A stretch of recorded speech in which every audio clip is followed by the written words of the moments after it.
दोस्तों अगर आप ट्रेडिंग में एक्सपर्ट बनना चाहते हैं तो आपको कैंडलस्टिक पैटर्न्स पता होना जरूरी है। और जब आपको पता होगा कि इस टाइप की कैंडल बनने के बाद शेयर की प्राइस ऊपर जाती है और इस टाइप की कैंडल बनने के बाद शेयर की प्राइस नीचे आती है, तो सोचिए इस नॉलेज का यूज करके आप कितना पैसा कमा सकते हैं। इसलिए इस एक वीडियो में मैं आपको 6 कैंडलस्टिक पैटर्न्स बताने जा रहा हूं जिनका यूज करके आप पता लगा सकते हैं कि शेयर की प्राइस ऊपर जाएगी या नीचे। और ये सब कुछ मैं आपको बिल्कुल फ्री में सिखा रहा हूं, जबकि इस टाइप का कंटेंट बहुत सारे लोग पेड कोर्स बनाकर बेचते हैं।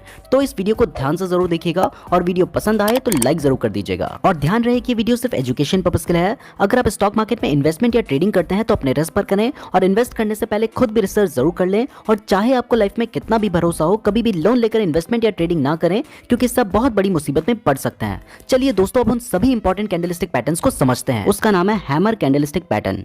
तो दोस्तों हैमर यानी हथौड़ा, तो आपको नाम से ही पता चल रहा है कि इस पैटर्न में जो कैंडल बनती है वो हथौड़े जैसी दिखाई देती है। और अभी आपको स्क्रीन पे जो कैंडल नजर आ रही है वो भी आपको थोड़ी बहुत हथौड़े जैसी लग रही होगी। इसकी जो नीचे लंबी सी डंडी है इसको लोअर विक कहा जाता है और ऊपर छोटी सी जो डंडी निकली है इसको अपर विक कहा जाता है। अब मैं आपको 4 ऐसी कंडीशंस बताऊंगा जिन कंडीशन से आप आइडेंटिफाई कर सकते हैं कि एक कैंडल हैमर कैंडल है या फिर नहीं। सो दोस्तों, हैमर कैंडल को आइडेंटिफाई करने के लिए ये 4 कंडीशंस होना बहुत ज्यादा जरूरी है। पहला, शेयर डाउन ट्रेंड में होना चाहिए, यानी कि शेयर की प्राइस गिर रही होनी चाहिए। अगर शेयर की प्राइस बढ़ रही है तब हम इसे हैमर सिग्नल कंसीडर नहीं करेंगे। दूसरा, एक कैंडल को हैमर कैंडल बनने के लिए उसकी जो अपर विक है वो या तो नहीं होनी चाहिए या बहुत छोटी होनी चाहिए, और जो लोअर विक है वो बहुत लंबी होनी चाहिए। उसकी बॉडी का जो साइज है उसके डबल से भी लंबी होनी चाहिए।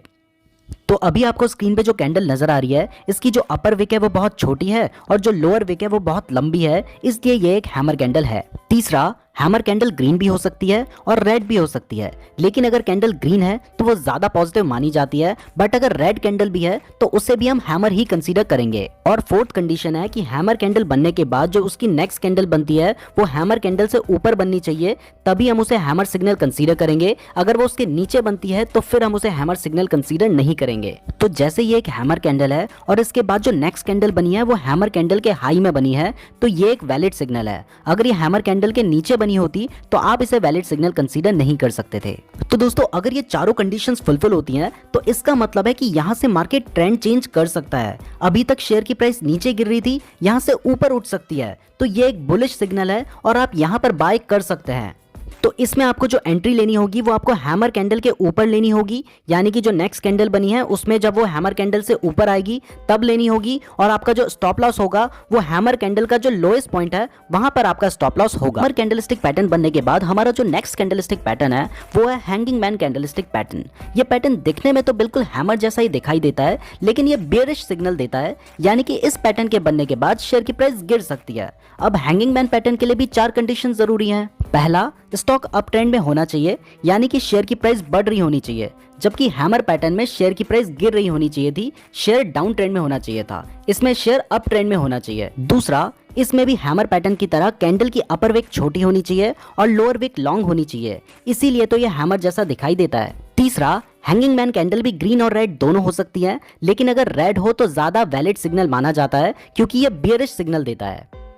और चौथा, हैंगिंग मैन कैंडल बनने के बाद जो नेक्स्ट कैंडल है वो हैंगिंग मैन कैंडल के नीचे बननी चाहिए। तो जब ये 4 कंडीशंस फॉलो होती हैं तो इसका मतलब है कि ट्रेंड चेंज होने वाला है। अभी तक शेयर की प्राइस बढ़ रही थी, अब नीचे गिर सकती है, तो ये एक बियरिश सिग्नल है और यहाँ पर आप शॉर्ट सेल कर सकते हैं। इसमें आपकी एंट्री जो नेक्स्ट कैंडल नीचे बनी है उसमें होगी और आपका स्टॉप लॉस, क्योंकि आप शॉर्ट सेल कर रहे हैं, तो हैंगिंग मैन कैंडल के हाईएस्ट पॉइंट पर होगा।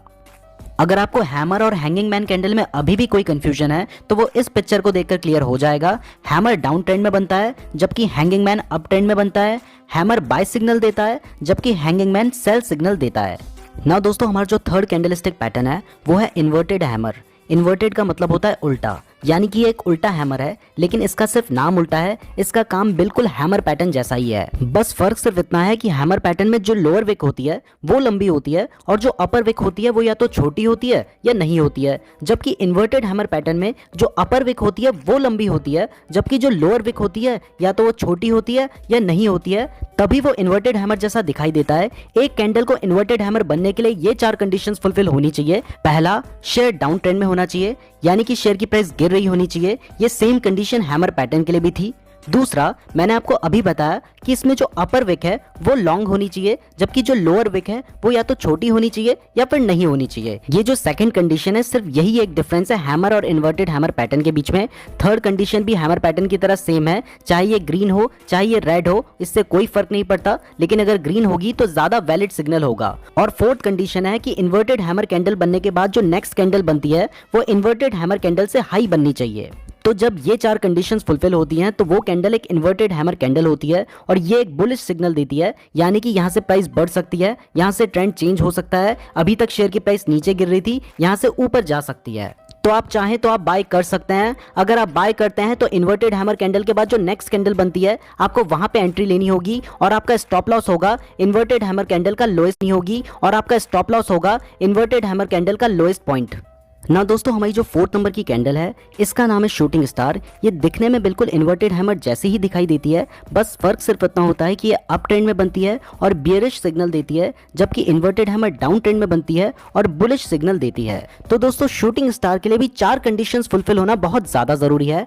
पहला, स्टॉक अप ट्रेंड में होना चाहिए, यानी कि शेयर की प्राइस बढ़ रही होनी चाहिए, उसके बाद शूटिंग स्टार कैंडल बने, जबकि इन्वर्टेड हैमर में शेयर की प्राइस गिर रही होनी चाहिए थी और स्टॉक डाउन ट्रेंड में होना चाहिए था। दूसरा, शूटिंग स्टार में जो अपर विक है वो लॉन्ग होनी चाहिए और जो लोअर विक है वो शॉर्ट होनी चाहिए, बिल्कुल इन्वर्टेड हैमर की तरह। तीसरा, शूटिंग स्टार कैंडल ग्रीन भी हो सकती है, रेड भी हो सकती है, लेकिन अगर रेड हो तो ज्यादा वैलिड सिग्नल माना जाता है क्योंकि ये एक बियरिश सिग्नल दे रहा है। और चौथा, शूटिंग स्टार कैंडल बनने के बाद जो नेक्स्ट कैंडल बनती है वो शूटिंग स्टार कैंडल से नीचे बननी चाहिए, तभी हम कंफर्म हो सकते हैं कि इसके बाद शेयर की प्राइस नीचे गिर सकती है।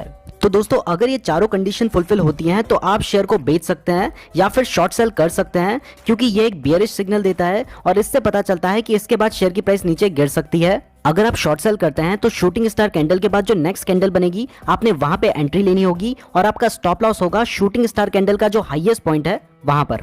नाउ दोस्तों, हमारा जो फिफ्थ कैंडलस्टिक पैटर्न है वो है बुलिश एनगल्फिंग। इसके नाम से ही पता चल रहा है कि ये बुलिश सिग्नल देती है। तो जब भी कभी मार्केट डाउन ट्रेंड में होता है और डाउन ट्रेंड में एक ऐसी रेड कैंडल बनती है और उस रेड कैंडल के बाद एक ऐसी ग्रीन कैंडल बनती है जो कि फर्स्ट रेड कैंडल को पूरा एनगल्फ कर लेती है, यानी कि कवर कर लेती है, तो ये होता है बुलिश एनगल्फिंग। इसमें हमारी जो सेकंड ग्रीन कैंडल है वो फर्स्ट कैंडल के नीचे ओपन होती है और फर्स्ट कैंडल के ऊपर क्लोज होती है, तभी ये फर्स्ट कैंडल को पूरा कवर करेगी। तो जब भी कभी इस तरीके का पैटर्न बनता है तो इसे बुलिश एनगल्फिंग कहते हैं और इसका मतलब होता है कि यहाँ से शेयर की प्राइस बढ़ सकती है, तो आप यहाँ पे बाय कर सकते हैं, पोजीशन ले सकते हैं। अगर आप बाय करना चाहते हैं तो इस ग्रीन कैंडल के बाद जो नेक्स्ट कैंडल बनेगी आपको वहां पे बाय करना होगा। वो कैंडल इस ग्रीन कैंडल के ऊपर बननी चाहिए और आपका जो स्टॉप लॉस होगा वो ग्रीन कैंडल का जो लोएस्ट पॉइंट है वहां पर होगा, आपको स्क्रीन पे नजर आ रहा है। ना दोस्तों, हमारा जो सिक्स कैंडलस्टिक पैटर्न है इसका नाम है बियरिश एनगल्फिंग। ये बुलिश एनगल्फिंग का जस्ट अपोजिट है और ये बियरिश सिग्नल देता है, यानी कि इस सिग्नल के आने के बाद शेयर की प्राइस गिर सकती है। तो दोस्तों, जब भी कभी शेयर अप ट्रेंड पे चल रहा होता है, यानी कि शेयर की प्राइस बढ़ रही होती है और उसके बाद अगर एक ग्रीन कैंडल आती है और उस ग्रीन कैंडल के बाद एक रेड कैंडल आती है जो कि उस ग्रीन कैंडल को पूरा कवर कर लेती है, यानी कि एनगल्फ कर लेती है, तो इस पैटर्न को बियरिश एनगल्फिंग कहते हैं। तो जैसे अभी आपको स्क्रीन पे दो कैंडल नजर आ रही है, हमारी जो ग्रीन कैंडल है उसको रेड कैंडल ने पूरा कवर कर लिया है और जो रेड कैंडल की ओपनिंग प्राइस है वो ग्रीन कैंडल से ऊपर है और जो क्लोजिंग प्राइस है वो ग्रीन कैंडल से नीचे है, तभी वो उस ग्रीन कैंडल को पूरा एनगल्फ कर ले रही है, यानी कि कवर कर ले रही है। तो जब भी कभी इस टाइप का पैटर्न बनता है तो इसे बियरिश एनगल्फिंग कहते हैं और इसके बाद शेयर की प्राइस गिर सकती है। तो दोस्तों, अगर आप चाहें तो आप यहाँ पे शॉर्ट सेल कर सकते हैं। अगर आप शॉर्ट सेल करते हैं तो इस बेयरिश कैंडल के बाद जो नेक्स्ट कैंडल उसके नीचे बनेगी आपको उसमें एंट्री लेनी होगी और जो ग्रीन कैंडल का हाईएस्ट पॉइंट होगा वो आपका स्टॉप लॉस होगा, आपको स्क्रीन पे नजर आ रहा है। तो दोस्तों, ये थे वो 6 कैंडलस्टिक पैटर्न्स जिनका यूज करके आप पता कर सकते हैं कि शेयर की प्राइस ऊपर जाएगी या नीचे। इसके अलावा भी बहुत सारे कैंडलस्टिक पैटर्न्स हैं, जैसे कि piercing line, dark cloud cover, bullish harami, bearish harami, morning star, evening star, bullish kicker, bearish kicker, gravestone doji, dragonfly doji, long leg doji, doji star और भी बहुत सारे कैंडलस्टिक पैटर्न्स हैं। अगर आप चाहते हैं हम उनके ऊपर भी वीडियो बनाएं तो कमेंट करके जरूर बताइएगा। पसंद आई है तो लाइक जरूर कीजिएगा। इस तरीके की और वीडियोस देखने के लिए चैनल को जरूर सब्सक्राइब कर दीजिएगा और अगर आपने यहाँ तक वीडियो देखी है तो आप हमारे लिए बहुत ज्यादा स्पेशल है, कमेंट करके जरूर बताइएगा। धन्यवाद।